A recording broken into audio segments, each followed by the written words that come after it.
You're listening to the Unpenned Show with Paul and Andy, broadcasting live around the world. We believe freedom is free. It is enslavement that you're paying for.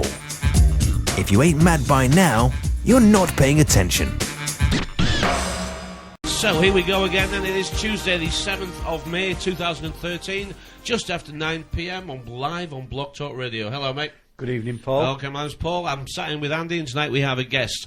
Tell you a little bit about a guest in a minute, but 7 days have gone by, a bank holiday weekend, and they've opened, at least they've reopened. Yes. At least they've reopened. I mean, in Cyprus, they didn't open again, did they? They didn't, no. They told them that on a Friday afternoon, and never opened again for a couple of weeks. So, the great downhill ride, isn't it?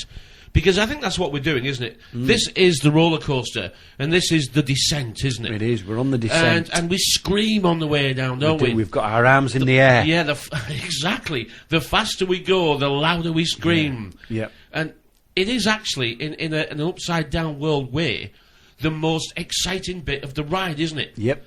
The most boring bit is the long climb up the hill, isn't it? Trudge up the hill, yeah. It's a bit like sledging, isn't it? Slow trudge up the hill. Yeah. And isn't that just what we're on now? Yep. Isn't this roller coaster going into its descent at breakneck speed? We are hurtling down that hill, yeah. And we're loving it, aren't we? We're loving it every minute. I will not be deterred from saying what I want to say. I think too many people are actually loving this. I think people are saying, told you, told you, told you, and I'm just going to disappear for a week or two, and I'm going to find out what bad news is coming next, then I'll tell you, and told you, told you. I mean, is this actually a war that we're in? It is a war, yeah. It's always been a war, hasn't it? Hello is war. It's always been a war. Hell and Bell is war. It is. Yeah, and we're in a two-war. By Bell. By Bell, yes. Exactly. It's a two-war or a two-level fable. Yep. We've done this before. The decode isn't that one or the other is correct. No. They're both correct. They are. We don't understand the complexity of how this works and the simplicity of how it looks to us. Now we've figured out that there isn't just one meaning. No. The words are multi-use. Well, they are. Multi-use words. They're multicultural as well. And they're used by different levels for different reasons. This is an age, and we're in a mess. And everybody's got a message. And they've all got a message to spread. That's right. And I've heard a new word. Shilosophy. Shilosophy. Yes, you said that the other day. I like that one. Shilosophy. Shilosophy. It's going to stay with me, is that one. I do like that one. We're the advanced party, aren't we? Yes. I mean, we've got no weapons to defend ourselves. No. No guns, no knives, no baseball bats, nothing. But we're still the advanced party with no means of defending ourselves. Yep. Yep. And we keep going and sitting right at the front of the theatre of war. We go sit right at the front. We take in the show of the day. We probably take in the morning performance, the afternoon performance, and for those that are addicted, you'll go to the night time as well. You'll go to the show 3 times in a day to decode what's coming next. Because our creators of reality are busy creating it. But they actually prescribe it. They do. And we describe it. So we bring it into the realms of reality because we tell all our friends, how bad it's going to be tomorrow. And we like being right, don't we? We do, yeah. And when it works once, you think, I'm going to go back and I'm going to tell them what's going to happen next week. Yeah, you put it all on And your then tablet. I'm going to tell them what's going to your tablet, yeah? Take your bloody tablet. Take your tablet every day, yeah. But that's sort of how we're getting on with this nutcase, isn't it? The reason why I started like that is because this is the tone of tonight's show. And the reason that we have our guest is because this guest made a comment.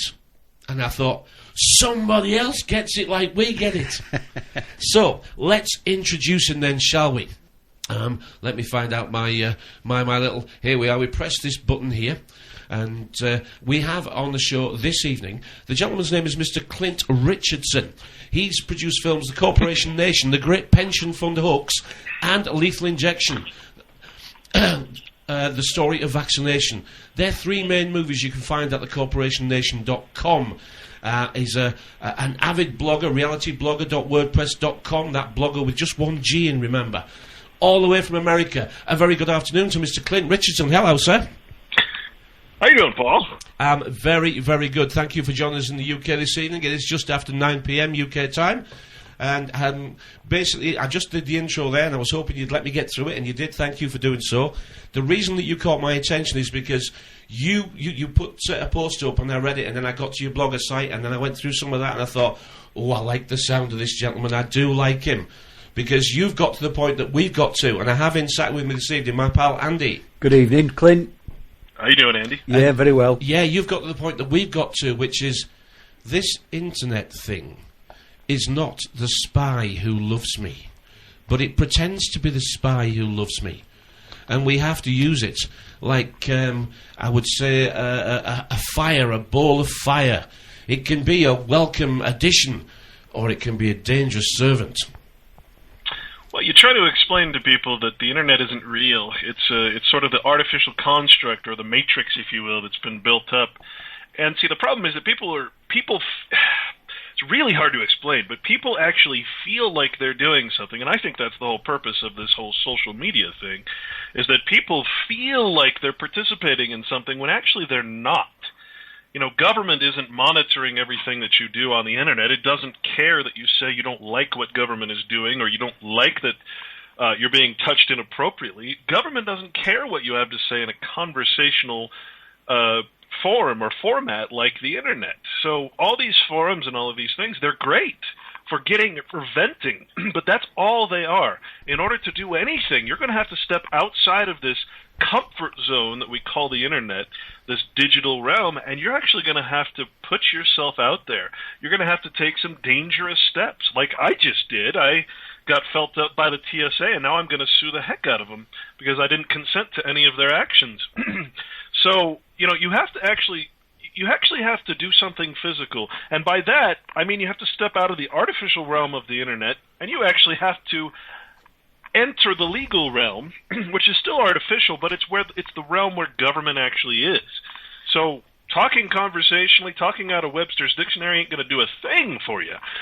Until you talk the language of government, they hear Chinese. They're not required to do a thing for you, as long as you are acting as basically an idiot on the internet. I mean, I hate to say that. I don't mean to be crass or rude, but it's one of those realizations that you have to realize that the social media aspect is specifically designed to take all of your actions, all of your efforts, and force them into a area that absolutely has no effect on reality. And that, I think, I'm assuming, is what you're talking about when we say this, because it really is. It's a very frightening concept when you think that the entire nation of America, the entire nation of England and Canada, all of our efforts are literally being, forced into this artificial realm of social media, and we unfortunately are not making a dent in anything. In fact, things are getting worse because of it,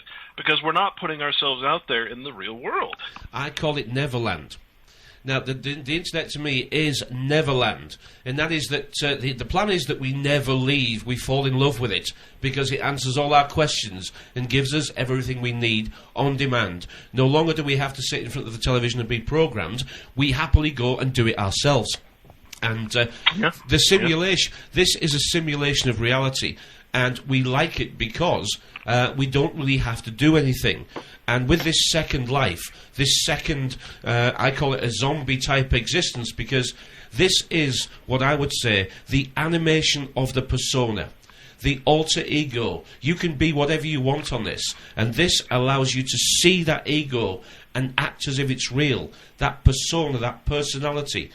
It puts life into it. You're sat here talking to a dead thing that can't speak, which means it's corpse and it's mute.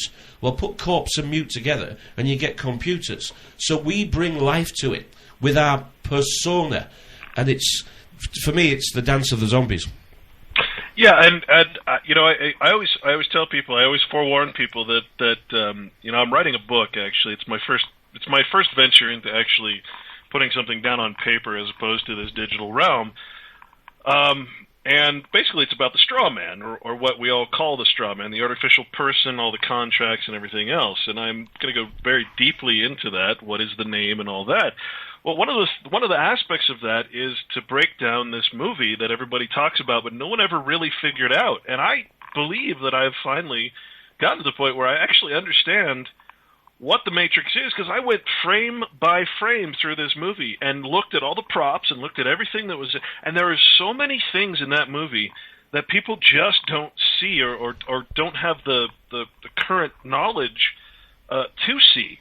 But it turns out that movie is primarily based on a prop that was in the movie, which was a box that the main character put money into in his apartment. And on that box, it was a hollowed-out book called Simulation and Simulacrum. And, boy, if anybody wants to figure out what that movie was really, really talking about, besides the fact of being a real man instead of this artificial person, Go and take a look at that. It's online. You can get excerpts from it online. It's called Simulacrum and Simulation, or vice versa. And basically the premise of the book, and it's so important to understand this because this really boils back down to the internet and the social media, is that everything that is real has been put aside and a symbol of some sort has taken its place. A simulation of the real basically has taken its place. So if you're religious, you don't go to Jesus, you go to your preacher. A preacher is the symbol of your religion, whatever that is. Doesn't have to be Jesus. If it's everything is now a symbol of what is real. So we are worshiping these idols, these symbols, these whatever you want to call them. It is a simulation of reality in this whole media.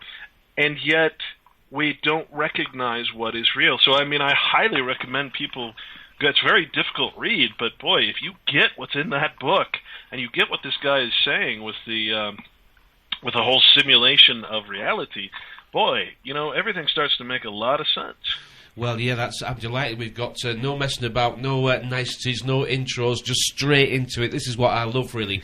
The problem with YouTube is the attention span is so short that if you don't get into these interviews and grab them by the start, like all good movies, we have to make the movie real. You see, movie real. The Hollywood connections, we're going to go into those when that comes into the conversation, but I know you can connect all that together, frame by frame, because we are being framed. We are being set up. This is a simulation that we live in. And the theatre of dreams is the theatre in your head. And it works exactly like the theatre on the outside.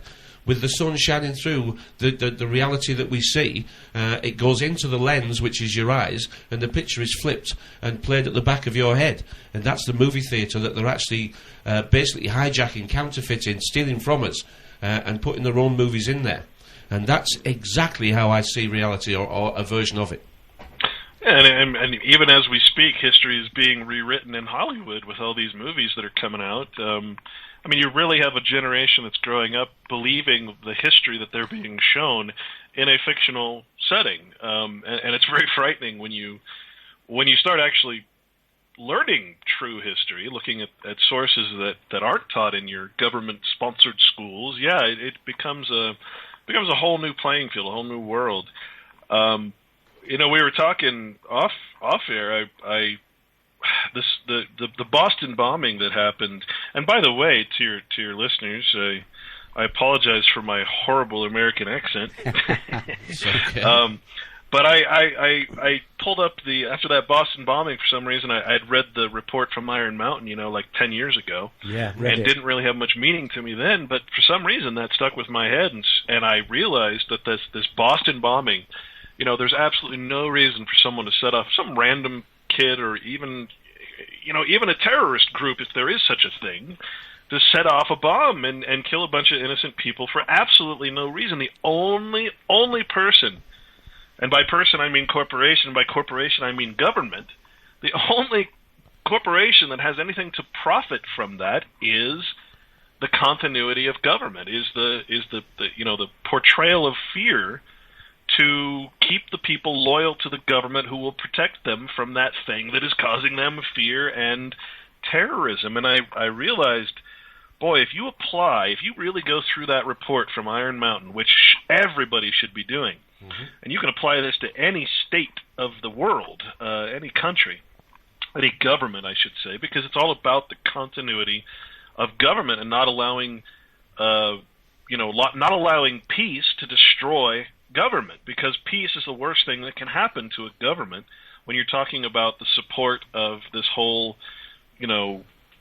what do they call it, the weapons corporations, like the military-industrial complex, quote, but, military-industrial complex, yeah. The thing that will protect us. You realize that everything that's happening was a well-orchestrated, very well-planned, pre-planned bunch of events that is specifically designed to not only keep us in fear, but then a few years later, you're going to see a movie about that. And whether it be the climate or aliens or terrorists or some other intangible thing. How about internet security? The horrible hackers that are going to get into your computer. Every hacker I've met is more interested in getting into government and messing with them. Yeah. But a year or two later, you're going to see a movie on the Boston bombing, and it's going to rewrite history. You're going to continue to see movies made of presidents, making Ronald Reagan somehow a hero, making George Bush somehow a hero, making, how about Margaret Thatcher somehow a hero. It's just, we are living in history that is literally being rewritten as it occurs, and that's a really bizarre concept. It certainly is, actually. The Boston bombing is something that interests me in only the way that reality, we know we live in a duality, and this duality, in computer speak, we've been taken to a singularity, but nothing stands alone in this complex level system that we're in. And when they talk about a singularity, it's one of everything. And we're going to get down to one of everything over a period of time. And what I'm going to is the Boston bombings. What makes the most sense to me, and what I see clearly, is that if they have used actors in the past to perform these false flags, as people call them, these actors are going to become more so and more so and more so until what we're actually seeing has been prescribed, every single part of it. Now, I can't say if 9/11 was that. I don't think it was. I think 9/11 was just allowed to happen.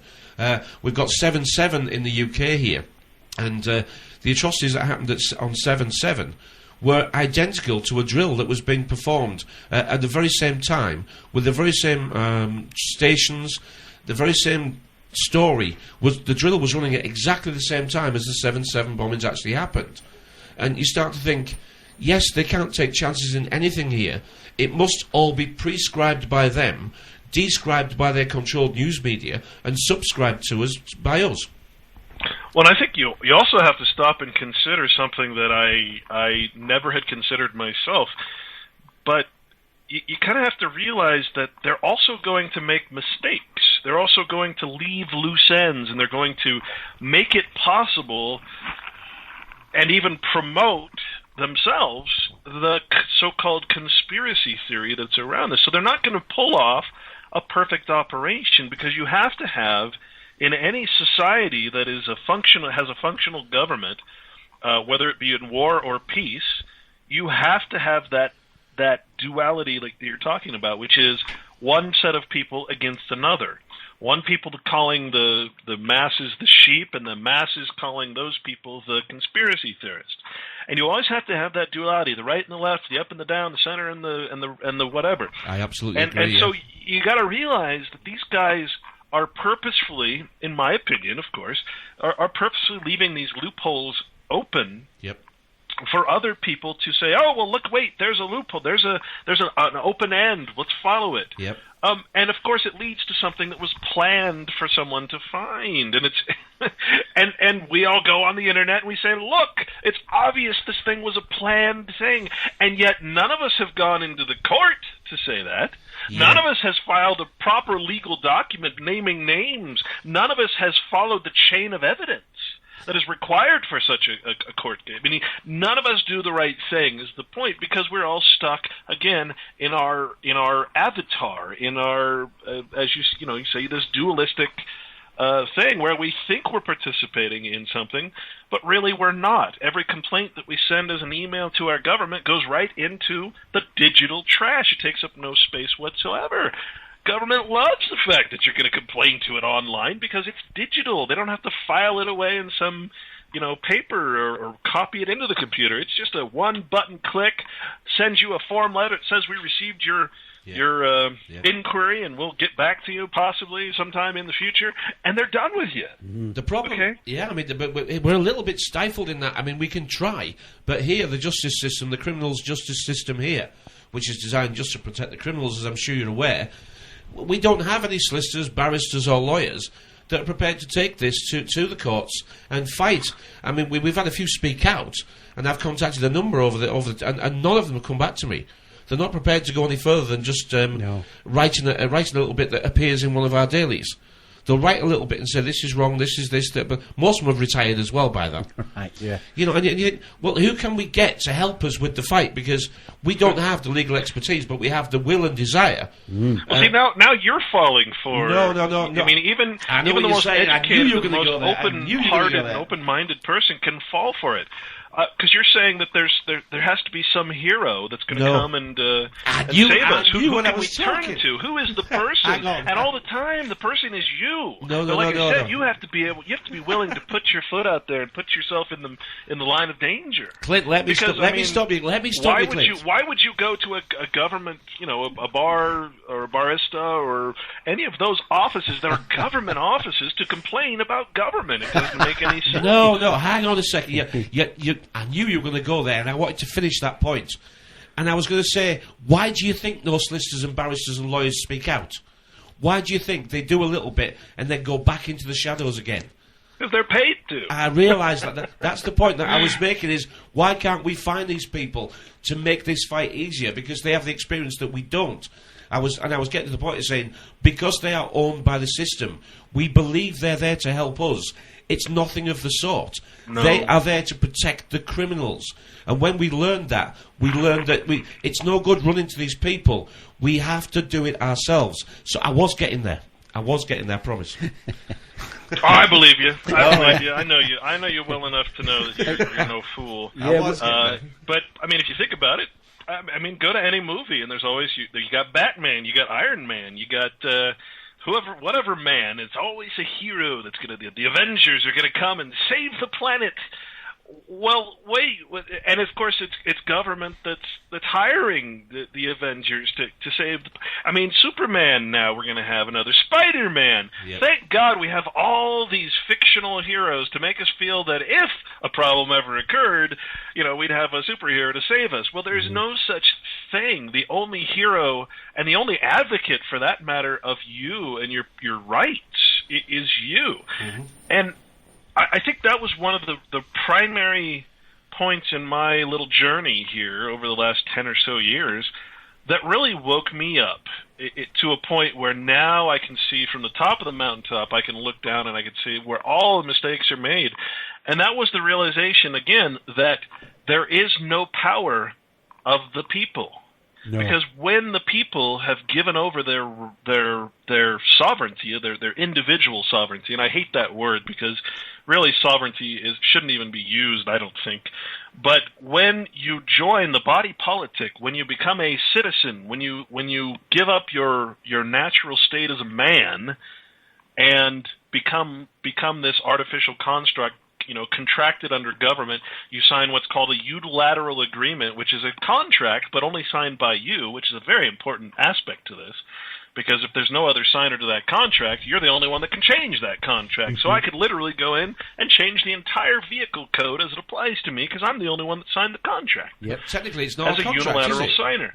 So there's this, the realization that all of the power of the people lies without the group. In other words, all the power lies within yourself. What government does is it tricks the people into giving it their consent to operate as a group. In other words, we enter into groupthink, and we are tricked into this presumed consent, this manufactured consent that says anything you want to do, government, is just fine. And we go and, again, we complain on the internet, we complain in social media, but that does absolutely nothing. We're not actually going and saying, like, as an individual, for instance, I can demand that government cease and desist, let's say, geoengineering. As an individual, I withdraw my consent for you to conduct any geoengineering, to conduct any checkpoints or military anything, whatever, around me, around this 100-mile area here. As an individual, I do not offer you my consent. But as a group, that consent is inferred. That consent is already there. They don't need it. I mean, they basically put a public notice in the newspaper, and that is informed consent. Nobody reads public notices, of course. So the power of the people is not in the body politic. The power is in the individual. And once I realized that, then a whole new world opened, because now, I mean, I'm in the process of getting rid of my citizenship. I'm going to become a national, which is not really even a legal term in the way that I'm going to use it. There's like 12 different forms of quote-unquote citizenship in America.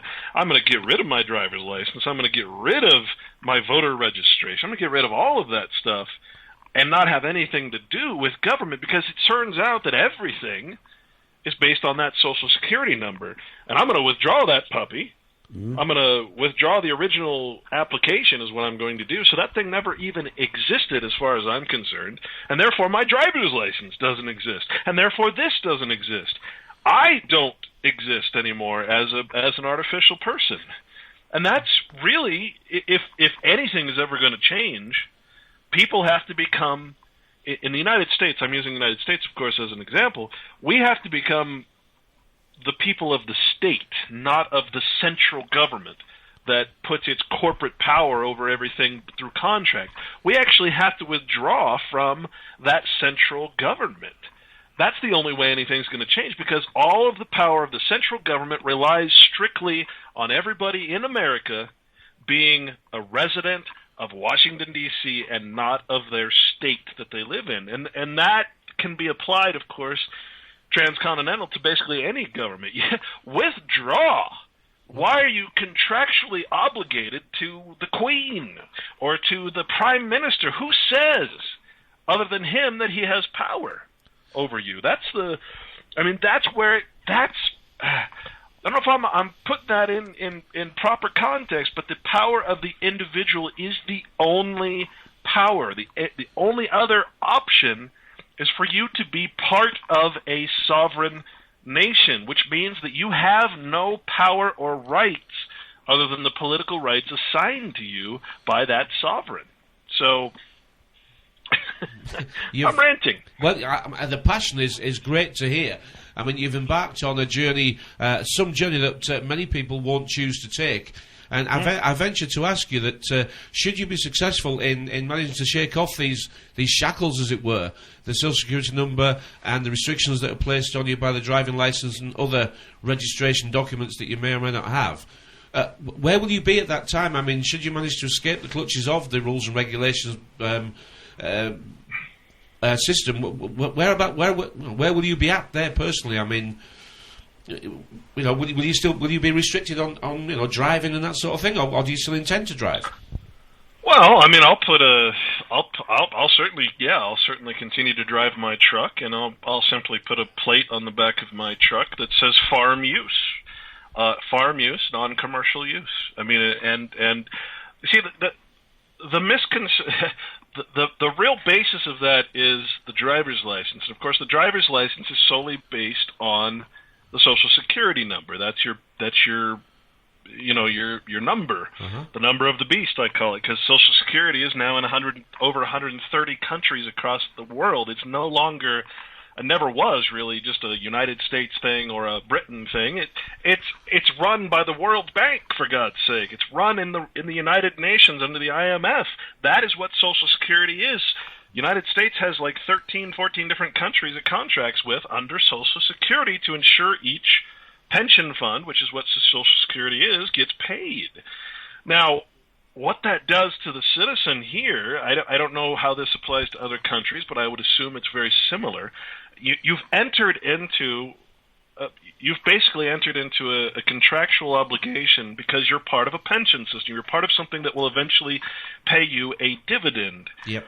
And for that reason, the IRS, which is I mean, part of this is, if you boil it down, the IRS is a private corporation that is located and incorporated in Guam, which is not even in the United States. It's an insular possession, as they call it. And so is the bar, by the way. And so when you talk about the Internal Revenue Service, for instance,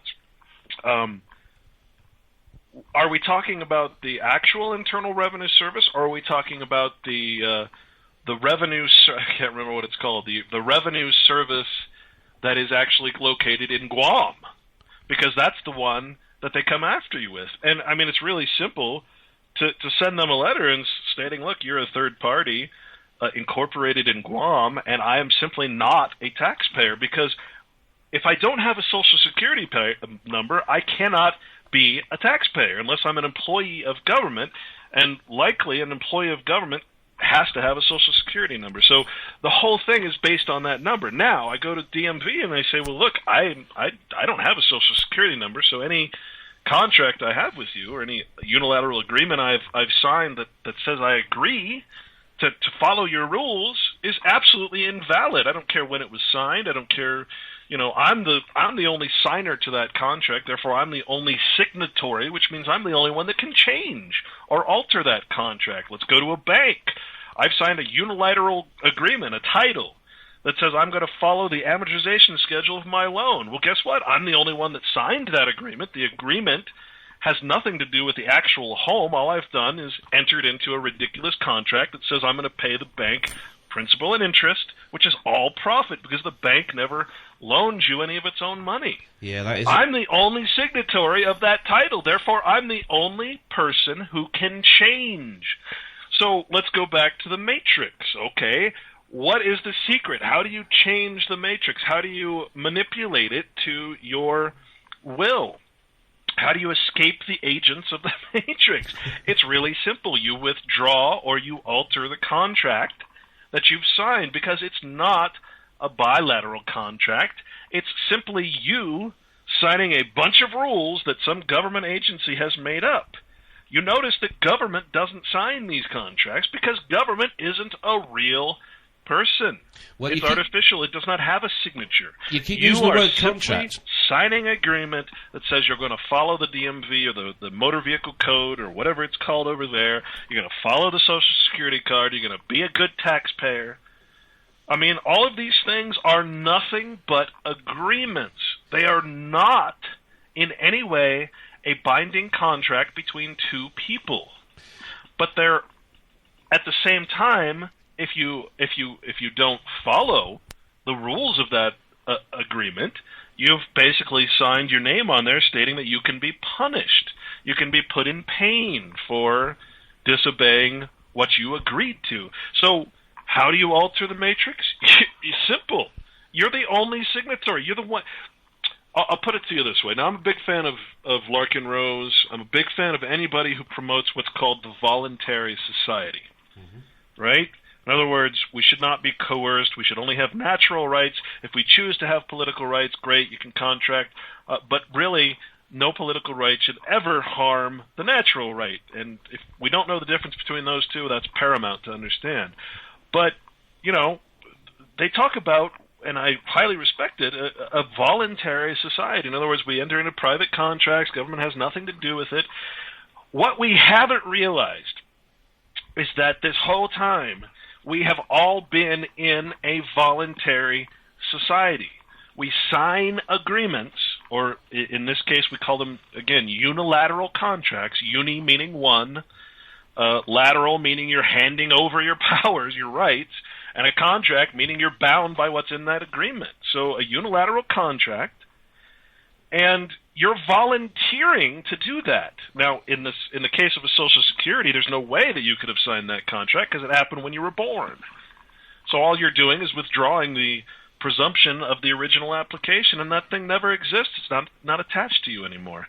Again, I'm not that familiar with the system in the UK there, but I'm assuming that everything is basically the same, where, you know, everybody's just agreeing voluntarily to be under this whole tyrannical system. Absolutely correct. Yeah, we didn't abolish slavery. We abolished involuntary slavery. That's what was abolished in this country in 1833, and. Basically, you're absolutely right. We have a national insurance number, which is exactly the same as your social security number. And that national insurance number did entitle us to healthcare and pension rights. But slowly but surely, the healthcare is being removed out of the national insurance part. Our healthcare is now going to an insurance-based system, pretty much like you have in America. And the national insurance now will just be put towards a pension fund that has been stolen a long time ago that doesn't exist. It's just a Ponzi scheme supporting itself. Last year in the UK, we had a second pension fund start by the government because the first one was collapsed. It's gone. The 65-year life that it purports to pay out afterwards, well, it's now run for 65 years and now has to pay out more than it's getting in. So they started a second scheme October last year. So it's the same but different, but it's all theft. Well, I mean, you have to consider when you say it's theft. Again, remember it's theft, but it's consented to. It's voluntary. We agree to allow these people to steal from us. I'm gonna look up one of our codes in America, and it says, I mean, to a T, it tells you that you are a slave, but when you're talking about this again, it's voluntary. It's when you're talking about theft, what you're really saying is that your government is the ultimate form of organized crime, because there is no law if the law is lawless. In other words, in America, which I'm sure it's the same there, basically every law that's created here is then followed by an exemption from that law by government or by government contracted corporations. So a war corporation, a vaccine corporation that's completely private and yet invested in by government, that's a whole other can of worms, government being the main investor in all corporations across the world through these pension funds. But, in other words, the main owner, when you collectively put all governments in as the stockholder, I mean, that brings a whole new light to things and why the government, protects corporations and not people, because it's all for profit, imagined as a non-profit. And so the voluntary aspect of this is that we are consenting to government creating law and then exempting themselves from the law. So everything that happens it may not be lawful, but we agree that it is legal. We agree that government is exempt from the laws that might otherwise put us in jail for fraud. We agree that government has a license to kill with its military, that it may do anything it wishes pretty much. We have a whole section in U.S. Code called the biological weapons section. If you read that, you can see that government has literally given itself permission to test biological weapons of any sort, including geoengineering, including vaccines of any sort, anything, basically, for research purposes. They can do anything they want at any time to the American people. They are exempt from any law regarding the testing of biological agents. And you know what? All they have to do is put a little notice in the newspaper that they are going to do it, and that's consent. That is informed consent. We have no say over it whatsoever. So everything. Why was the Federal Reserve created? We have this fallacy in America, and I guess across the world, that the Federal Reserve is not government somehow. And I spent months and months researching, trying to prove that, and of course came to the conclusion, and primarily sourced that absolutely. I mean, it's a ridiculous concept once you understand that the Federal Reserve. The only reason the Federal Reserve has power is because it's under government. I mean, nothing has power unless it has government's permission. No corporation can be without government incorporating it. I mean, it's really quite simple. And so the concept of the Federal Reserve is this private entity owned by private banks. Absolutely ridiculous when you see the evidence that opposes that, and you see that there is no evidence supporting it. And so, I mean, I became an enemy of a lot of people because I came out against Ron Paul and his Audit the Fed bill. And I've had numerous people just tear me, or try to tear me a new hole. and then later come out and say, "Oh my God, you were right. I actually did the research for myself. I didn't just go to some fictional book that's plagiarized by another fictional book. I actually went to the primary source documents. I read the Federal Reserve Act instead of reading a book about the Federal Reserve Act, and I found out that everything you said was absolutely correct because you're quoting right from the source, right? So what did the Federal Reserve actually do? Well, at the time, all these banks were creating money and doing all these things, and there was no centralization. In other words, there was no organized crime. The crime was happening independently in these banks. So the purpose of the central bank was to create an organization of that crime.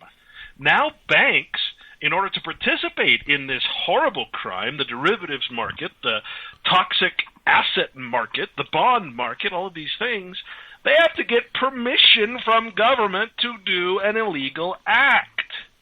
They have to get permission from government. They have to join the Federal Reserve Bank.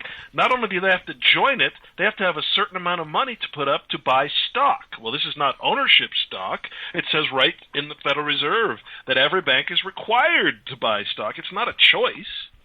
You and I can't just go buy stock. No corporation can go and buy stock in the Federal Reserve. It doesn't work that way. What they've done is they've created a duality. Congress created a rule, a law, that said the Federal Reserve can act independently of government. Well, guess what? It did the same thing with the Post Office. It did the same thing with the Social Security Administration, the Securities and Exchange Commission, a long list of what are called independent agencies of government. So now, Congress said, well, the Post Office, you can create your own rules because we don't have time, us 435 congressmen, to possibly run the Post Office, so we're going to create an independent agency to do so. It's still required to follow the law of Congress, but it's allowed to make its own rules. Social Security, we're going to give you the same power. But remember, you're always under government. You cannot break the law, but you're allowed to create rules. Just like in my own home, I'm going to tell my child, hey, listen, you live in my home, this is the rule. Okay, but that under no circumstances can I say, okay, since it's my home, I can break the law. All right, I can molest or rape women in my home because it's my home and I'm allowed to make my own rules. Under no circumstances are you above the law because you can make your own rules. So here's the clincher. What the Federal Reserve has, or the Congress has done, is very clever because it passed a law, a U.S. code, that basically gave the Federal Reserve the power to not talk to Congress in congressional sessions. So the Federal Reserve is now looked at as this rogue agency that doesn't have to speak to Congress, and when Congress asks it a question, you know, the smug leader of the Federal Reserve, I can't think of the title, Ben Bernanke, gets up there and pretends like he doesn't have to tell Congress anything. Pretends, because Congress made the rule, that Congress doesn't need to know what the Federal Reserve is doing, and the only reason he does that is because Congress passed a law that says he can. Here's your duality. Here is your enemy. Congress isn't the enemy. The Federal Reserve is somehow independent of government. It's not us that's doing it. It's the Federal Reserve. Oh, it's not us that's breaking the Post Office. It's the Post Office that's doing it. You know, Social Security, well, we're not doing it. It's the Social Security Administration. All of these things are independent agencies of government. The word of meaning belonging to. So you've created a duality where Congress seems to be this poor little thing that just doesn't have control over its own entities, which is the most ridiculous thing I've ever heard now that I have the disposition of knowledge and of actually doing the primary research. And there I go ranting again, I'm sorry. Well, no, there's no problem there at all. I mean, we're talking about America, but, you know, is this system replicated around the world? Well, it maybe is replicated in the way that it runs in the same fashion, but how it's organised in the hierarchy appears to be different. Because here in this country we've got the Bank of England.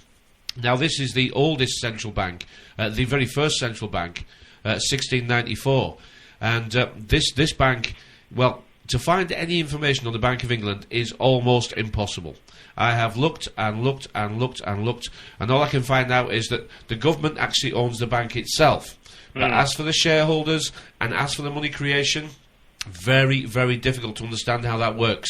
I do understand in the past the governments of the time have had to basically issue paper, and it's a paper-for-paper exchange, and the governments are handing over assets, including us and our future taxes. And it's called Her Majesty's Revenue and Customs. That it is, we pay to the Treasury, and the Treasury is in the Bank of England, and that's where the money is. And it has to be loaned back out by the government of the day at interest. And the interest is paid to, then you get stuck on the trail. The trail doesn't go cold, it's just you can't find where it goes next. Well, and you know, it's kind of similar. You know, I got to the point where there had to be some connection. There had to be something happening that I just couldn't see. And what I ended up doing, and this is, I don't know if this is going to be new news to you or old news, but I went through months and months of just hard research, because that's basically what I do. And I looked at the genealogy aspect of all this, and I I found out in the process, that George Washington was, of course, a first cousin of the Queen, the King at the time, and of course the 53 of the 56 signers of the Constitution, the Declaration of Independence, were of course Master Masons. George Washington. I have a Masonic Bible that I acquired, and of course it lists George Washington as the main Mason or the Master Mason of America. Okay, and then I found out that every single president that we've had in America just happens to be cousins with George Washington, which, of course, means they're all cousins with the Queen and Kings of England. Well, you say, wait a minute, what about Obama? He's black, right? No, he's got one small little lineage of blackness in his family. But his family, because of that, makes him first cousin. I'm going to say he's a cousin of John Lackland, right? Yep. The former Plantagenet line of kings.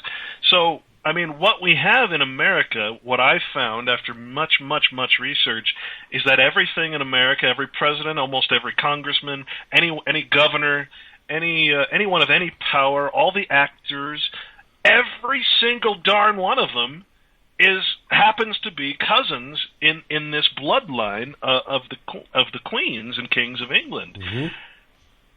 And once I understood that, everything else started making sense. You know, I found that Angelina Jolie, which is basically our royalty here, if you will, is something like the 34th great granddaughter of Cleopatra. Brad Pitt is, ninth cousins of George Bush, and George Bush is... I mean, you just carry all this lineage on, and you see that we are being ruled by this singular family, and the only difference between America and Britain, I think, is that we can't have royalty here, so instead we have what is called celebrity, right? How else do you make a bunch of people wealthy for not doing anything but acting? It's when you realize the ties that bind all these presidents, the vice presidents, all the cabinet members, and you realize that this whole thing is basically based on blood, it changes the whole game, and it really answers a lot of questions. Well, we have the same thing here to a point, actually. We have David Cameron and Nick Clegg, and they both, their family lines can be traced back to Russian royalty. So the royals are certainly sticking together on this. Well, it goes... regardless of which country they've actually picked to live in, they're all still connected. Sure. It's a global society for these folks. And this is what I don't understand. Honestly, maybe you can explain it to me. I don't understand why the people of England would possibly, Britain, whatever you're calling yourselves, but why would you possibly support this whole Queen thing? Why is it that... I can tell you why. It's because the majority of people think the Queen in this country is good for tourism, right? She brings in lots of tourists to London, and she allows these little shops to sell plates and cups and whatever, little memories of your trip to London. Yep. And they just think it's good for business, and she's worth the 3 or 4 million quid that we give her so she can pay her slaves and gas bill. Right? That's what the people think. They have no idea that she actually lays claim to, not the family. She personally lays claim to 16% of this planet's surface. The crown, basically. Yeah. No, here, personally. Her name personally is attached to 16% of this planet's surface.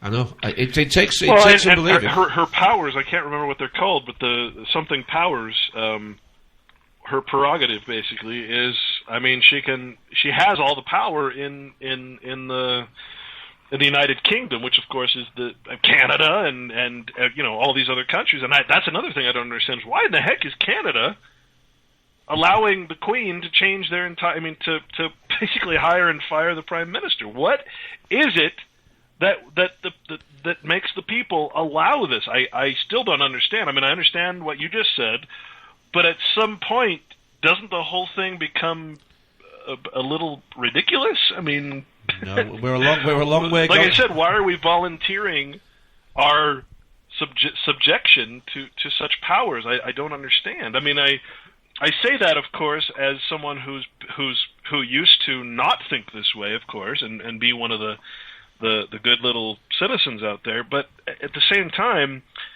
I don't understand. How did this all get into place? I mean, it really boggles my mind where the concept of authority even came from in the first place, especially royal authority. I think if we could live long enough, I think we'll all actually, the revelation will come to us all, and that is that the royal bloodline has always ran this planet for not hundreds but thousands of years. And as the duality becomes singular, the transparency, as they all claim to be offering us now, well, we will be able to see more clearly. And it's going to be obvious to us that the royal bloodline that they claim, and many people agree with, that they have, the Egyptians, they claim to be, they're connected to the Egyptians, the pharaohs. This bloodline goes back as far as documented history goes itself. Well, and I'll tell you what, I mean, the other aspect of this, it's not just that it's the bloodline thing, yeah, and if you look at some of these societies, they'll tell you, yeah, not everybody can claim to be in the Plantagenet line. Not everybody can claim to have this royal lineage, and it's very specific. What I also found, as I'm doing all this research, is that all of the wives, all right, I mean, if you can wrap this around your head, George Bush married Barbara Pierce. Of course, we had a president named Pierce. And that makes George Bush Jr. the 9th cousin of his mother. Right? And this, I found, all of a sudden, it's so common that I can't find a president that didn't marry his cousin. Not only his cousin, but his first, second, third, very close cousin all throughout history. And what I then started looking at blood and blood type as opposed to just bloodline. I realized that what we're talking about here is the preservation of a certain type of blood, not necessarily the line, because eventually that line can get converted. But I believe that what we're talking about is it's almost like 10 to 15% of the people in the world are of a negative blood type, meaning they don't have a certain type of gene, of protein, called an RH, it's basically a rhesus monkey gene, basically. Yeah. And as I'm researching this, I'm finding that it extends so greatly outwards into medicine, into pharmacology. I'm finding that certain diseases do not affect RH negative people, and some do, and so I'm sort of in the process of putting all these pieces together because it's such a vast subject. But at this point I'm pretty convinced that there is something much more devious going on than you can possibly imagine when it comes to the vaccination process. And I made this, I made a full-length documentary on vaccines and plan to make another one in the future, but I've been studying what are called prions and finding that prions are everything when it comes to disease, and they're literally being delivered through all of these new medications, vaccines, anything that's injected into the blood. It's a very frightening thing. And I've been trying to connect that with the royal blood, which I'm not positive at this point, but I'm fairly convinced that the reason for all of this inbreeding is not just to keep the line, but to actually keep the blood type. In other words, when a for instance a Rh positive, I can't remember what it is, but if an Rh positive woman is impregnated with an Rh negative male, the positive blood, or vice versa, will actually attack that blood type, that Rh negative blood type, as a foreign enemy. It's not a compatible blood type. So, pretty sure that the reason that all this incest was happening, why the bloodline, was to preserve the blood itself. I agree with you entirely. Whereas if you're a negative blood type and you mix with a positive blood type, eventually you're going to see that the type turns positive, and that erases the line. So, I mean, I don't want to get into this too much, but it's so relevant and yet so vast and hard to expand on. But I spent so much time researching this, and I'm on the cusp of an understanding of it, and yet not quite there. Well, history shows that these people do. I mean, the Galtons, the Darwins, the Wedgwoods, and many more. You know, that they only did inbreed, and you know, they found that direct breeding with the brothers and sisters and mothers and fathers was a disaster. But if they spread the net a little wider, that would be true. And I mean, we're born and bred. But we're not pedigree, are we? No. We're not pedigree at all, I'm afraid. We're just... We're definitely mongrel. We're mongrels, we're aren't we? Heinz 57. But yes, I mean, the breeding programme has got to be true. It has to be true because, you know, you look at the dog shows, the Crufts dog shows around the world, and it's all about the breeding programmes and how they've been made that way. And I think it'd be a little naive to think that that doesn't apply to us as well. Yeah, and like I said, I mean, you've got these designer drugs coming out, these designer viruses, these designer things, and it turns out that this Rh negative blood, and this doesn't mean that everybody that's Rh negative has anything to do with this. I mean, that's not the point. The point that the scary part of it to me is that the fact that of the absence of that particular Rh factor, which is a protein, it makes certain diseases only applicable to Rh positive people. In other words, it doesn't have the receptor to accept certain diseases, and yet the vice versa is also true. And so I'm finding, as I look at patents, when I do research, I don't read books, I don't read other people's research, I go straight to patents, I go to U.S. Code, I basically haven't read a book in I don't know how long, because I'm only focused on primary source documentation, which is why you know if you get into a debate with me, you better be prepared with some serious backing up the documentation. So, and I try not to delve into anything that I can't literally show you the source, the primary source for. This is a little harder though because it's such an abstract thing. But as I pull up all these patents and all these diseases, and I'm now connecting all these dots, and I'm literally of the opinion that basically all modern disease nowadays is being caused by injecting foreign proteins, in other words, animal or other human proteins, into people's bodies. Mm-hmm. And those are infectious, what are called infectious prions, and it's causing everything from AIDS to autism to all the genetic, what we think is genetic diseases, which are actually, similar to mad cow disease. It's a transmissible encephalopathy, and that's causing Alzheimer's, ALS, all of the dementia-related diseases, where if you ask a doctor, they have absolutely no clue what causes these dementia and now, of course, early onset Alzheimer's and dementia. Well, guess what? It's because we're taking a vaccine or some other medication that is blood-based, in other words, injectable. We're growing it on animal cells, like the blood of bovine serum or bovine, parts, any kind of animal, and we're also growing it on aborted human fetuses. Yeah, I know this. I've read about this. Yeah. So, I mean, basically, what we're talking about is we've become cannibals when it comes to medicine, and we're growing these cell substrates on these proteins from animals and humans, and then injecting them right into us. Well, it says right in every insert, for every vaccine, for every injectable medication, that literally this may cause the symptoms of what's called transmissible encephalopathy, spongiform encephalopathy. When you do these autopsies on these people who are suffering these great dementia diseases, their brains have holes in them from spongiform encephalopathy, just like mad cow disease. And now, as I'm researching even further, I'm finding that these patents are not to stop these prions from mutating and causing other proteins to basically destroy themselves. They're to promote them. They're to create altered and genetically altered forms of them that can be patented as unique life, even though they're not alive. And I mean, it's the things that are happening behind the scenes that it takes a specific search item to even find. In other words, no one would find anything on prions.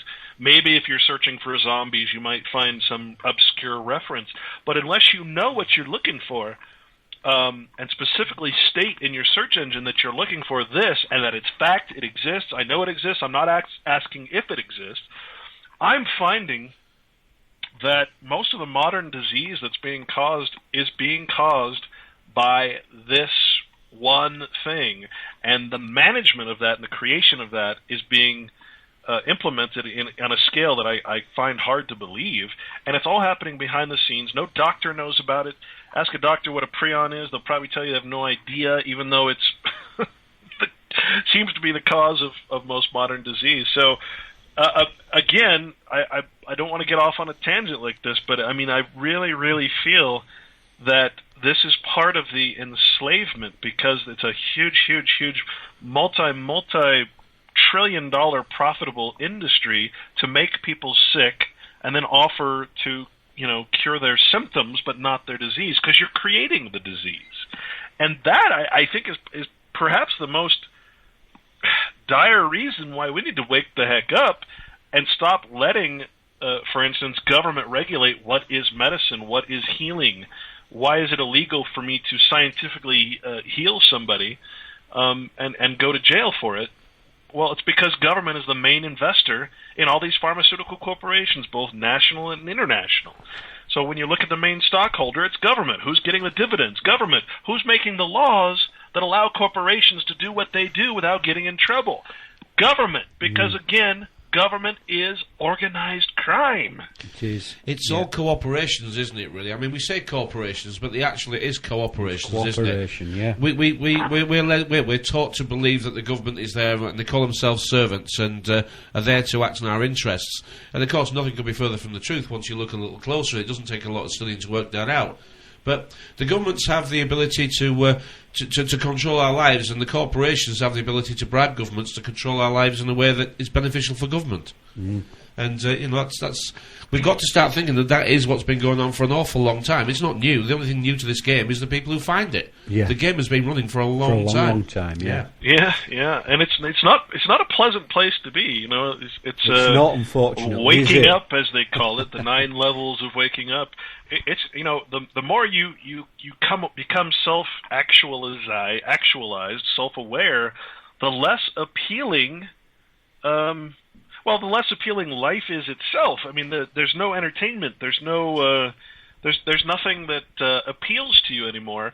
On the side of the artificial construct, even what we are doing now, this interview that we're doing, I sometimes wonder why I'm doing it, because it's I don't want to say it's falling on deaf ears, but the process to get ahead in this process of waking up, requires so much time and so much effort and so many dots that you have to connect over many, many years that, I know that people don't have the time to do that. And I like to say that, on my blog, I try to speak in the most basic, take the difficult concepts and transform them into, everyday language.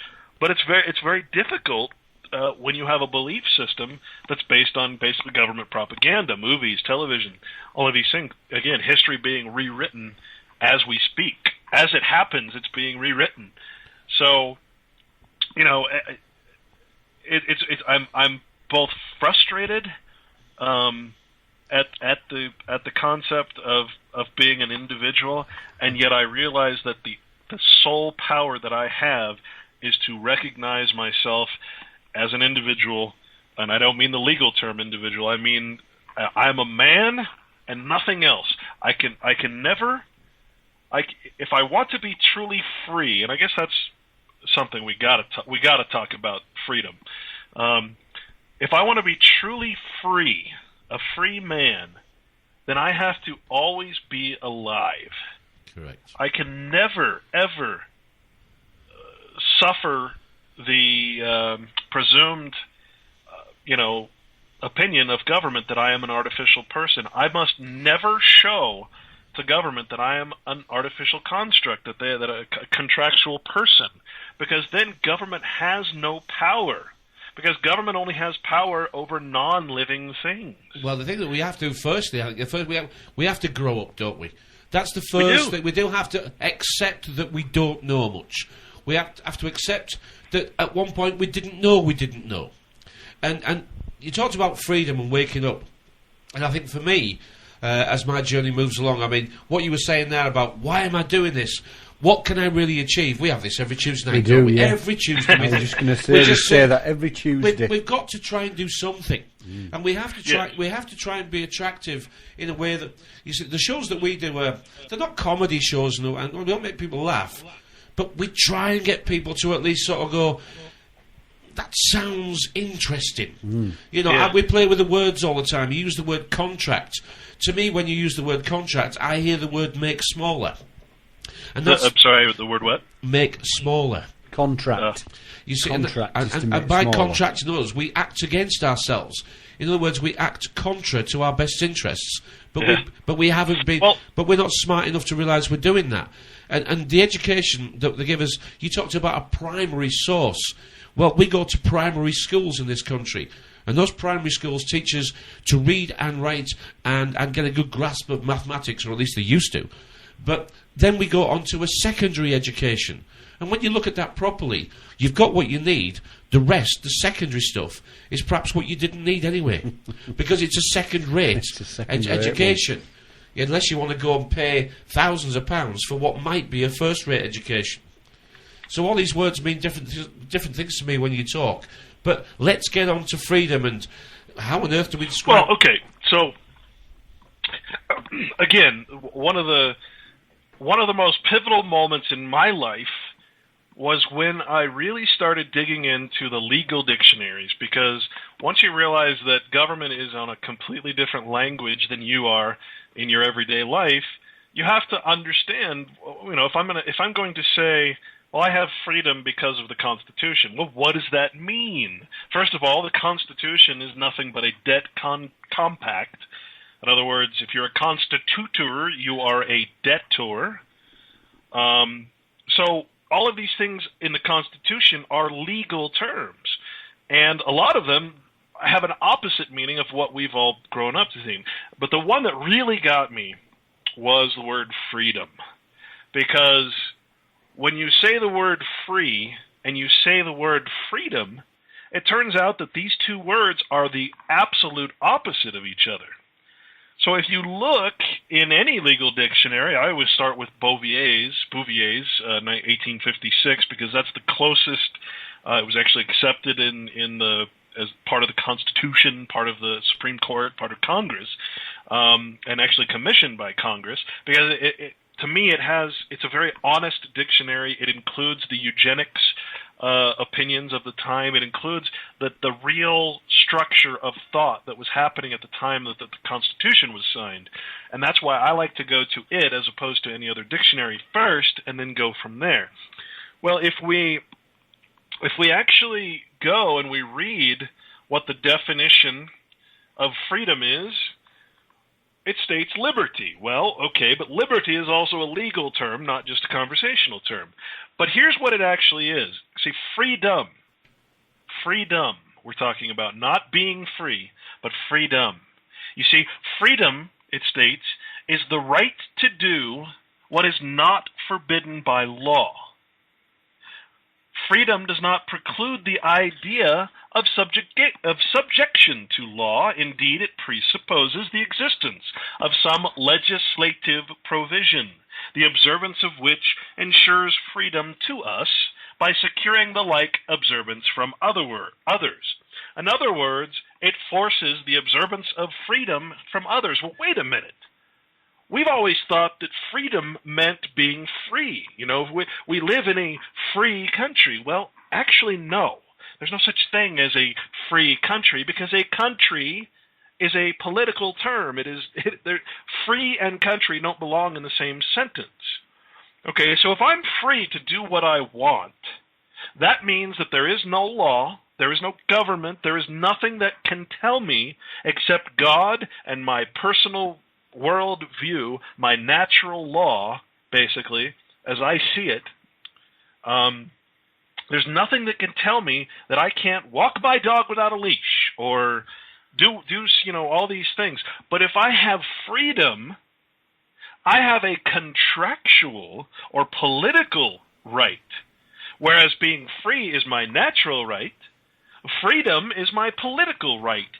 Freedom is granted by government, whereas being free, for lack of a better way of putting it, is granted by God, whatever that means to you. If it's nature, if it's natural law, whatever. You're spot on, the difference Black's Law between these Dictionary. two words, in my opinion, is the basis of all misunderstanding in the population, no matter where you live. Because if you have freedom, you are not free in any way. Because remember, the definition of legal definition, which is what is in the Constitution, freedom of speech, for instance. If I were free to speak, there's nothing. But if I have freedom of speech, I only have what I can do is I can talk and I can say things that are not forbidden by law. So freedom is literally to obey the law. Yep. Freedom means to obey government law. I can say that over and over and over. Unless you understand these terms, these legal terms as they are applied in the legal documents, like the Constitution, like the Bill of Rights, like the Magna Charta, you will never understand what is happening to you. When you say that you have freedom in America, all that means is that you must obey the laws of the American government. It means you have no state of being free unless you obey the law. Well, what happens then when the law becomes lawless, when everything is illegal, when everything is basically forbidden by law, when freedom itself or being free itself is forbidden by law? Well, then there is no such thing as being free. And that's the point where you have to realize, well, the only way to be free is to separate your contractual, voluntary relationship with the thing that gives you freedom. Am I making sense here? You are, yeah. I'm actually looking through Black's Law Dictionary while you're talking, actually just picking out a few descriptions that are in here. And you're absolutely right, the word free and the word freedom is a political... they're both listed as a possible political right. Yeah. And again, a political right is what's called a positive right. Anything that is positive is forced upon you. Anything that is negative is your natural right. Now, the technically, if you have a natural right, there is never any positive right that can ever harm your natural right. So your natural right is to basically to not have something forced upon you. If you come and say you want to buy my home and I say no, it is your natural duty to go the heck away and leave me alone and not try to steal my property, right? That is natural law. That is what a natural right is. Everything else, anything that is a government or political right that is granted, including freedom, is in the positive realm, which means the opposite of natural. So a positive right means that you have the right to have things forced upon you because you agree to it. So the difference between a natural right and a positive right, and the difference between being free and freedom, are the two most important subjects that anyone could be talking about right now because they are so vastly opposed to each other. A natural right and a political right are literally magnetically opposed to each other. And freedom and being free are magnetically opposed to each other.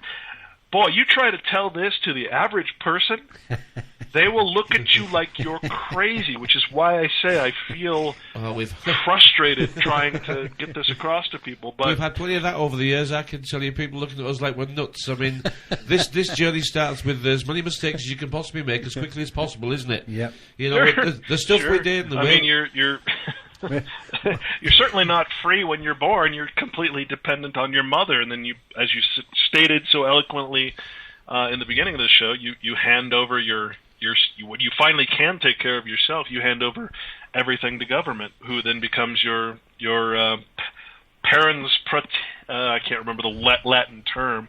But I mean, basically, your parents everybody signs over their children to government, just like they sign over their car and their home. We never actually we never. But I want to, now that we have that defined, I got to read you this because this is my favorite U.S. code. Of all the things that are ridiculous, unimaginable things that are in U.S. code, you have to just write this down and read it over and over and over until it sinks in. Okay? Knowing the difference between a natural and a political right, anything in U.S. code is positive law. It's not negative. In other words, it is the right to have things forced upon you. So anything that government says is law means that you have a right to have it forced upon you, a political right. Whereas your natural right is to not have anything forced upon you. So listen to this. Write this down, put it on a T-shirt, spread it all over the world, because I'm sure it's the same in it's the same concept, the same etymology or whatever it's called, the study of words. I mean, it's basically the same thing, the difference between natural rights. This is called the Statement of Equal Rights. Okay, it is 42 U.S. Code. So U.S. Code 42, Section 1981. As far as I'm concerned, it should say 1984. But this is U.S. Code 42, Section 1981. Equal rights under the law.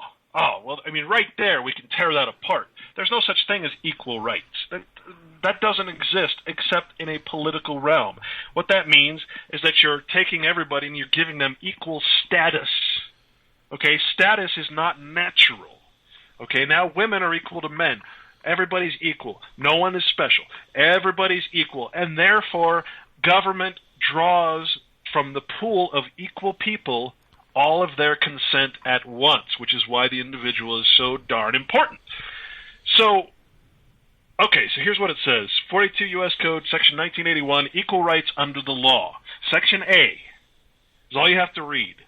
Statement of Equal Rights.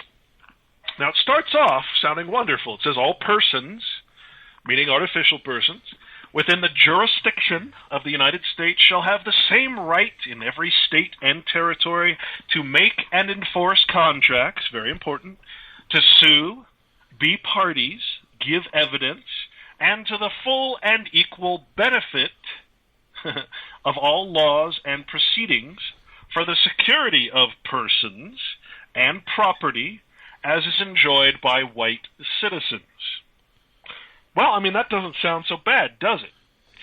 But then it says this, and all persons shall be subject to like punishment, pains, penalties, taxes, licenses, and exactions of every kind, and to no other.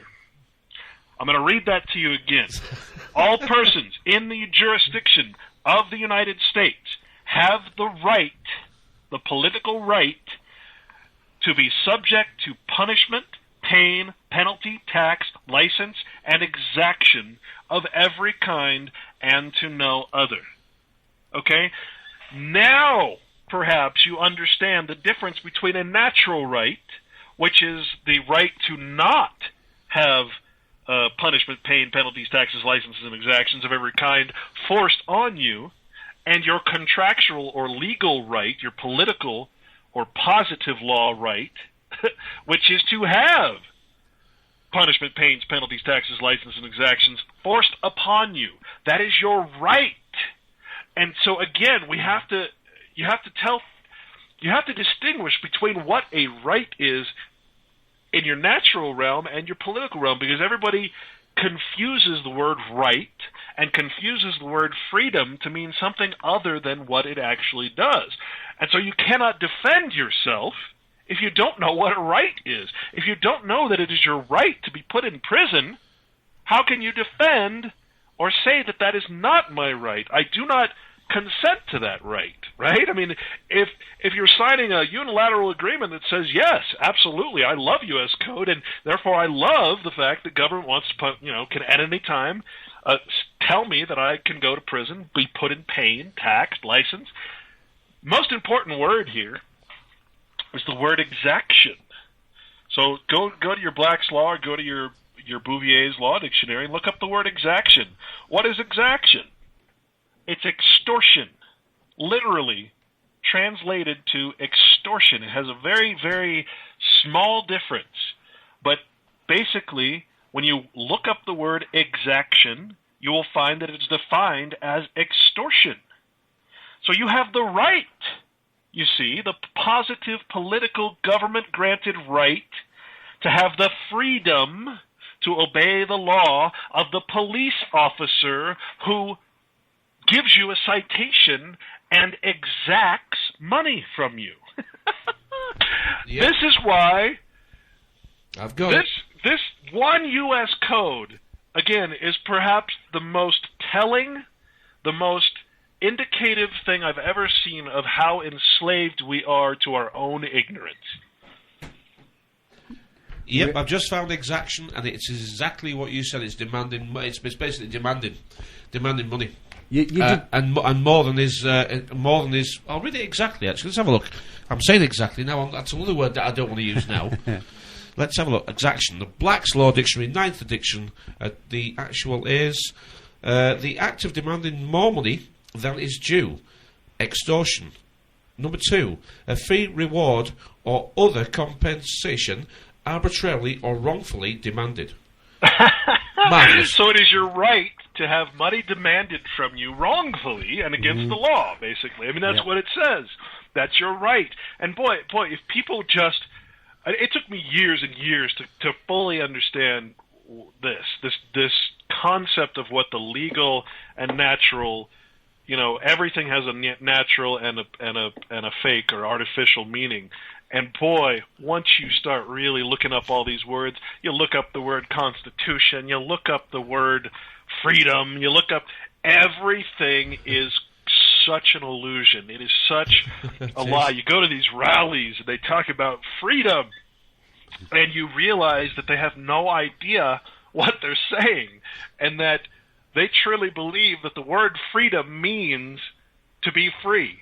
And they don't know that their freedom actually requires them to obey the law that allows them, gives them the right to be punished, pain. You start realizing this, and you withdraw from society. You don't want to have any part of the matrix. You don't have any contractual obligations to have any rights given to you or forced upon you in the positive or political realm. And that's, I guess, when you're talking about withdrawing from all of this, that's where I'm at right now, because now I can see for the first time in my life that everything that's been put forward to me and sold to me from birth through the public education system that equals freedom has been a complete and utter lie. Yeah. And now I can actually say, look, I can prove it. Before I knew it was true. Most people know that something's wrong, but can't actually point to the place that says that it's wrong. Here I am, and I can point to it. I can show you right in U.S. Code, Section 1981, Chapter 42, what freedom is, what your rights are, and they are not even close to what you thought they were. Well, I mean, it's ridiculous in the whole context of it. When you see it for the first time, it really is that allegory of waking up from the Matrix. Boy, is it a shocker to the system. Well, it is, because the wake up is your own funeral, isn't it? Because you realise you've been living a life of It death. literally is. And if you look up the word death, you'll find that there's two different kinds of death. Uh-huh. There's a natural death and there's a civil death. So what I'm going to do is I'm going to make myself civilly dead, because I don't want civil rights. What are civil rights? Equal rights. What are equal rights? We just read the Statement of Equal Rights. Why would I want a civil right that makes me equal with everyone else? So that I can be punished and put in pain like everyone else. I don't want it. I'm going to become civilly dead. I will not have a corporation or an artificial person, a straw man, whatever you want to call it. I will not have contracts that state that I'm forced to do something against my natural right. So, I mean, this is the Matrix. And this is escaping the Matrix. Realizing what the Matrix is the hardest part. Now that you know, the trick is getting out of it. And that is where the unilateral contracts and I'm going to say, actually stepping out and saying, I'm no longer part of this, putting yourself in danger. That's the part, I think, where most people say, well, you know, I'm getting my Social Security benefits when I'm 65 if I live that long, and if Social Security lives that long, I'm getting public, benefits that basically allow me to subsist in a way that's really not worth it, but I'm going to do it anyway because it's easier than, walking the walk and actually being a free man. I'd rather have freedom than being a free man. I'd rather be a slave than being free. That's it. Okay, we've only got a few minutes left because we have only got a time slot booked up, but we've got a few minutes left to go.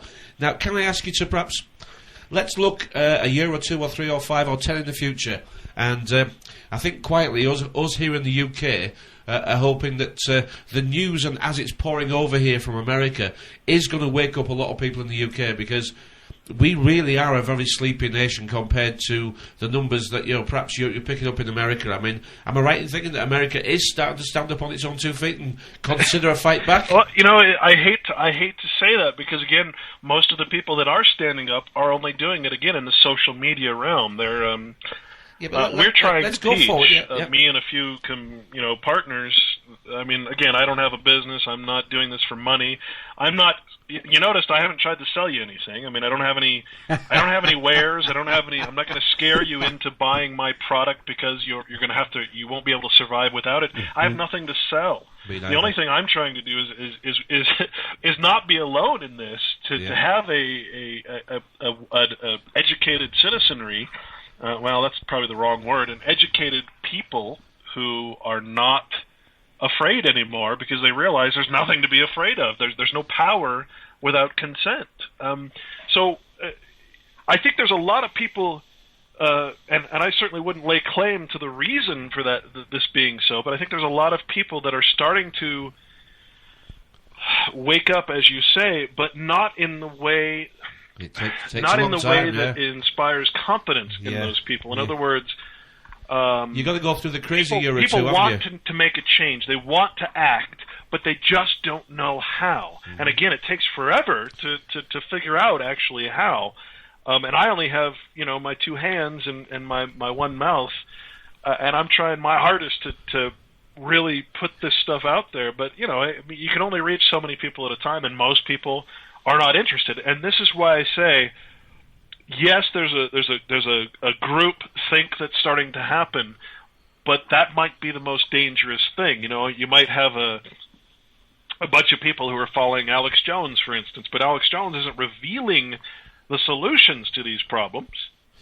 He's only telling you about the problems, which is my problem with the guy, because a lot of people out there are selling products by shocking you into the realization that you're a slave. They're not telling you how to get out of it. They're not telling you to organize and do something about it, because that would be against the profit model of shock jock radio, right? You notice I'm not doing that.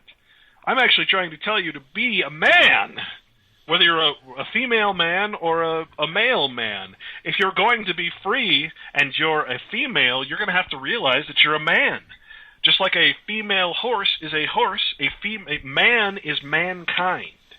Okay? The word man, the only thing the word woman does is create an equal rights status, a civil status. So the word woman, if you claim to be a woman, you're actually accepting basically the mark of the beast.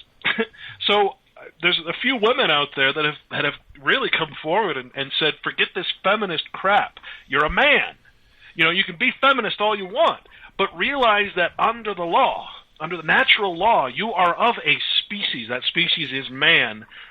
And the only thing you're going to get by claiming to be a woman is civil rights. In other words, equal rights, which is punishment, pain, penalties, taxes, licenses, exactions. Well, hang on. Let's go back to the question was that in 1, 2, 3, and 4, and 5 years' time, I mean, is America waking up in the way that America is going to stand up and put up a jolly good resistance to this, or are we perhaps? I mean, the only answer I can give you is I hope that that's the case. I mean, I hope there's some form of organization. But, I mean, what I promote is that you better not do it as a people per se, that you have to get people to resist individually. You cannot, as we stated before, you cannot rely on heroes. There's no Batman or Superman that's going to save you. You're going to have to save yourself. So if America is going to do anything, what we've found by studying history, real history, is that every revolution that's ever happened in the world has been a controlled revolution. Okay, the hippie movement didn't start because a bunch of people got together and said, let's make some music and smoke some pot.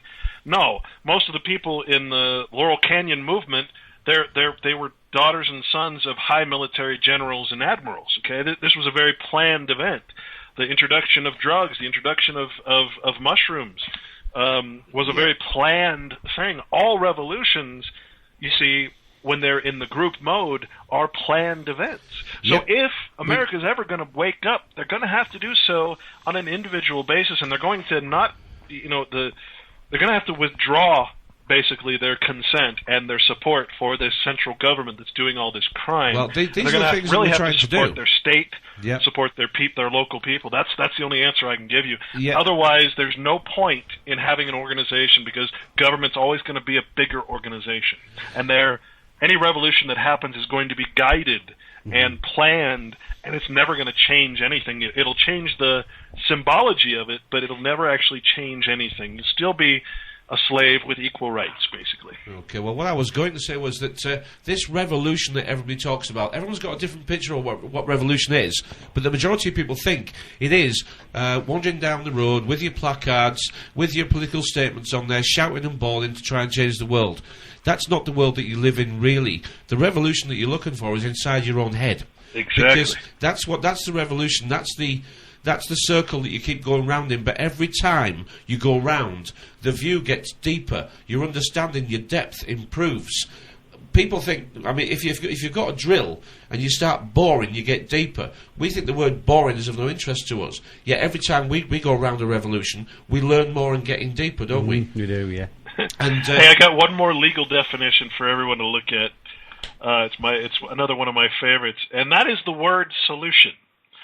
Oh, what does the word solution mean in legal terms? Well, in legal terms, the word solution means to end contract. So we're all going around saying, well, what's the solution? Wait, give us the solution. Don't just tell us the problem. What's the solution? And in every case, every single case, the solution in the proper form, the proper legal form, is to end contract, to end presumed consent, the contract, the unilateral agreement that you agree that government has power because of your presumed consent. That is the definition of solution. It's the only definition that matters. Any conversational definition means nothing. So I mean, I got to add that in, because literally, if you're looking for a solution, there is only one, and that's the legal solution, which is to end your support and contract with government. That's it.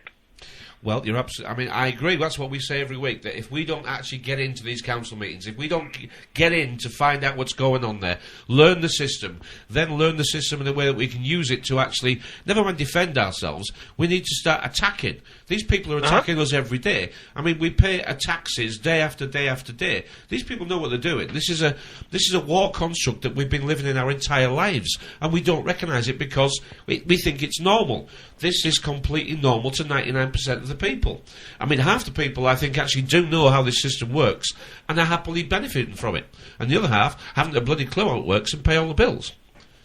Well, yeah, I mean, and you know, people have been basically a veered avoidance of actual, like, getting violent, right? The word violent to me means you're going to sue, all right? You're going to put a claim in that says, hey, this government official has done something illegal, and you can't be afraid to do that. You cannot be afraid to use the courts, because there's this little court that's virtually unknown to most people called the Court of Record, and this is in the United States, that doesn't get used unless you specifically use it. But it is the highest court in the land in America, the Court of Record.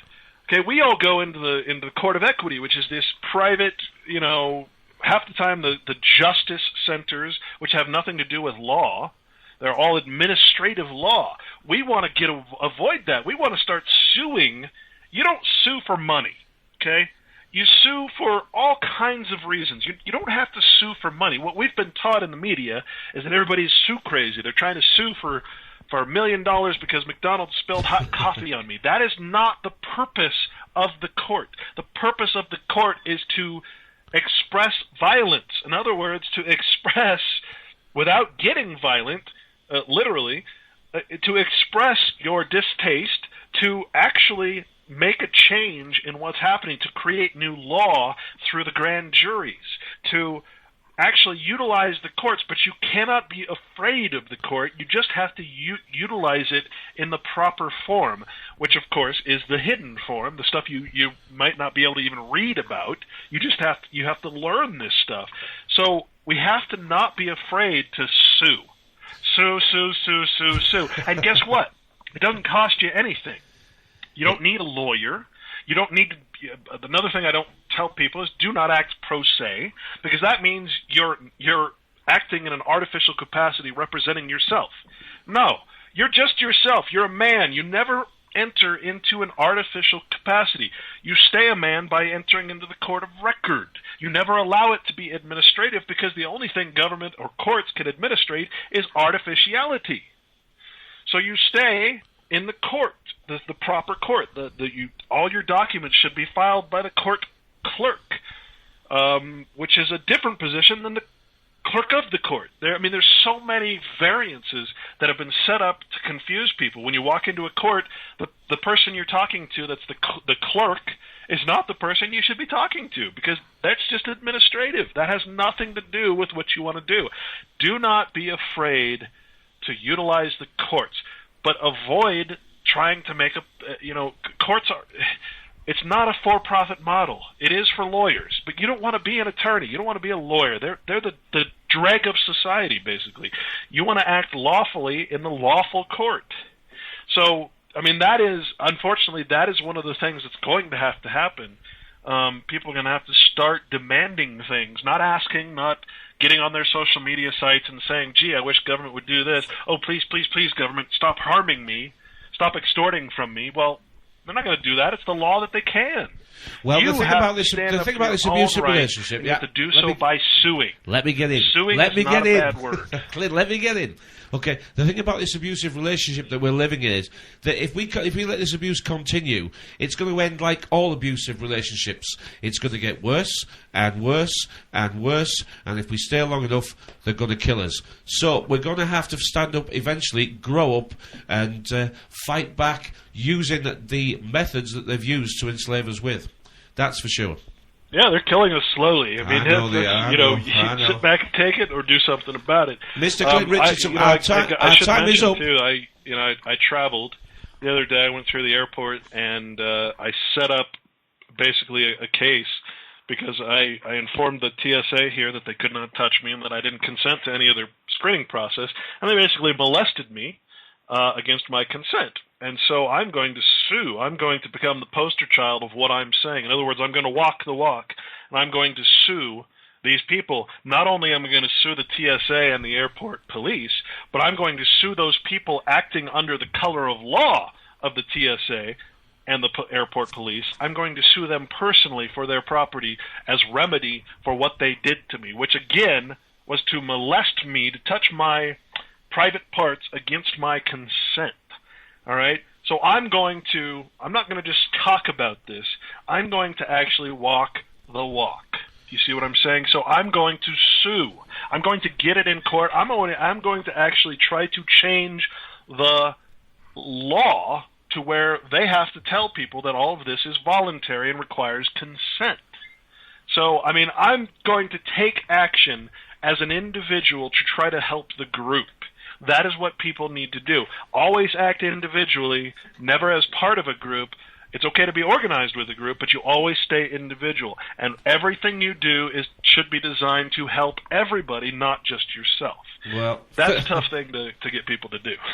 Film it all, especially if there's no profit involved. Oh, and I wanted to say, in America anyway, the court cannot charge you. This is the beauty of the lawful court that still exists but is basically ignored. The court has no lawful authority to charge you to submit a case. In fact, it cannot. If it does so, it is breaking its own law. It does not cost you anything to sue. And I wanted to get that across. Unless you're going to hire a lawyer and you're going to enter into the administrative court, you do not have to pay anything to use the court. It is your right, both politically and naturally. Mr. Clint Richardson, thank you very much for your time. We've certainly ran over a little bit longer than our normal interviews, but we're quite happy to do that because the information has been very different to what I expected. I wasn't. I mean, well, it was a pleasure, man. You're funny. Usually, you're more funny because you don't have someone like me taking up the time. But the little bit that I understood what you were going to go with, and then you actually went with the Federal Reserve, and you really have tipped a little bit, or tipped a lot of the things that everyone thinks is so because somebody else said it was. I mean, there's a lot of fallacy. The whole you challenged that, yes, you have challenged freedom movement. I mean, think about it. What do we call it? What do we call it here in America anyway? We call it the freedom movement. Well, we just defined what freedom is. Why would you want to be a part of a freedom movement? Well, this is the information. But nobody can know everything. You know, we can't laugh at people for not knowing, but we can appreciate that they're trying. I mean, well, I can laugh because I mean I was there. I was part of that. I was as dumb or as smart as anyone else out there. So I can look back at my life and my experience, my travel, my journey, and I can laugh at myself. And if you can't do that, then you're never going to get ahead.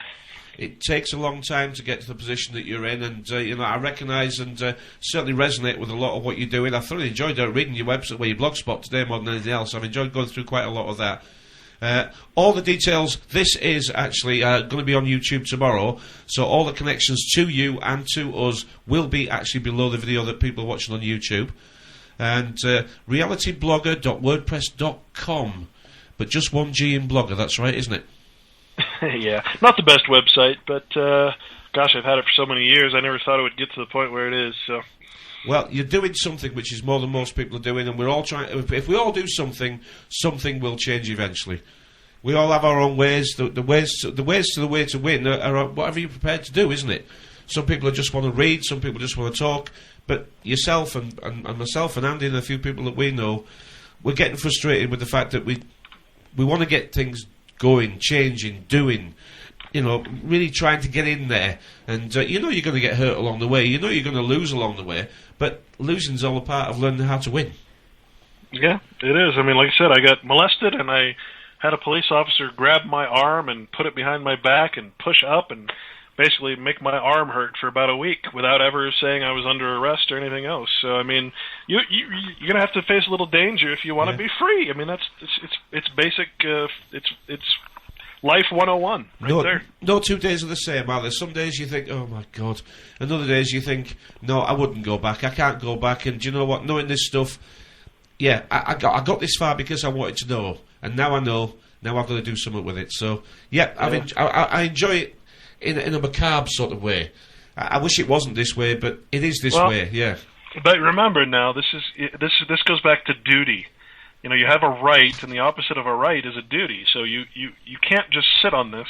It's your natural duty to try and help others to be free. That's what we're doing. And the difference between a natural duty and a political duty is that your contract says you have to do something that you might not want to do.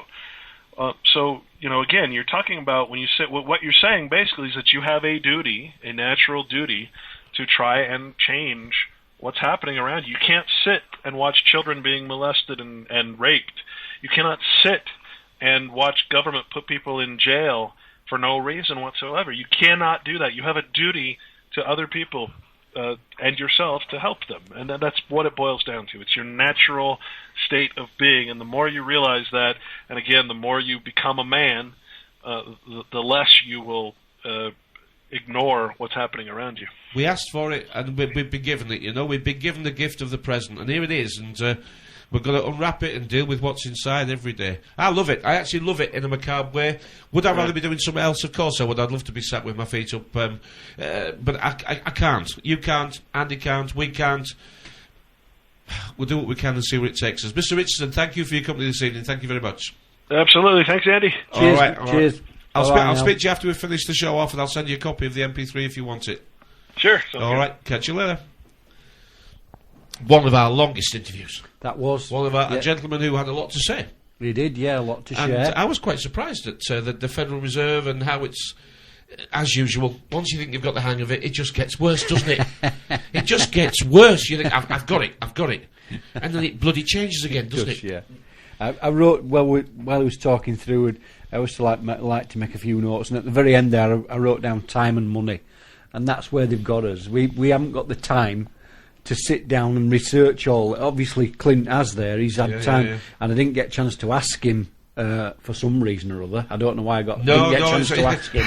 But I didn't get a chance to ask him what he does during the day and how he did find time to go through all this with a fine-tooth comb by the sound of it. Well, the American legal system is been challenged very, very well. I mean, we get lots of forums and lots of stuff about the Americans really are challenging their system. They're a bit more rigorous about it than we are. I think it's maybe because they still have a modicum of what freedom means to them. Mm.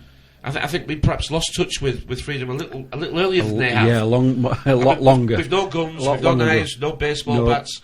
We've got no instinct to want to have a method of defending ourselves. We've lost the ability to say no, haven't we? The criminals have got the guns. They've got the government's got the bloody gun. In fact, they've all got the arms to attack us.